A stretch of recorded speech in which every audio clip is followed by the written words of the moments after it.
So once again, going to do another hive check. Not going to do an invasive thing because I'm just looking and seeing how much space they've taken up, so I know how much more space to give them. Like I said in the last one, I want to be as hands off on these guys as I can, and that keeps them more docile. The more you handle a hive, the more likely they are to turn aggressive. And so far, these have been really mellow, and I like it like that. So, already got the cover off, and right now, looking down here, okay, it's same as it was last time, so I can go ahead and just pull this. Yes, ladies, I've given you a new way to get out. Okay, they still haven't gotten down there to clean up that mold. Let's see. Okay, they're building pretty far back here. Can you see inside there? Looking really good. They're going to come down and it's going to connect with that. And I'm probably just going to let these, I'll probably not harvest from this hive. I'll probably just let this hive be the one that we reproduce from into our others because I've got a second top bar hive now and we've got that Langstroth ready to go for when this hive is ready to split. And yeah, right now, pretty good buildup, but not any faster than I was expecting. And it's looking really good in there where they've built. I mean, that chunk that fell last year, before winter, yeah, I'll probably pull that out of there at some point. But at the moment, I'm just going to let them build back to it. It's probably going to be a mess to recover.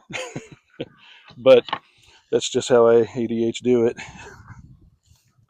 Go ahead and put this back in here. The way they're building up, I don't really see any need to find the queen right now because I can tell by their numbers that she's doing okay. It's this one. There's that one. Okay. And yeah, that's pretty much it for right now. This is immediately after we did the hive check in the video of the second hive check of the year. I went ahead and just put the cover over like that on loosely just to let them, just ease back into doing their thing.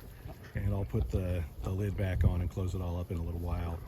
You want to do, I'm no means like a master of this. We're still starting out on it too. We just do a lot of research.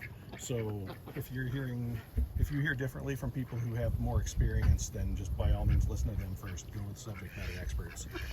But we chose the time of day, later afternoon, to do our hive inspections because that's when most of the foragers are still out and it's at its warmest, so we don't have to worry about disrupting the temperature inside as much.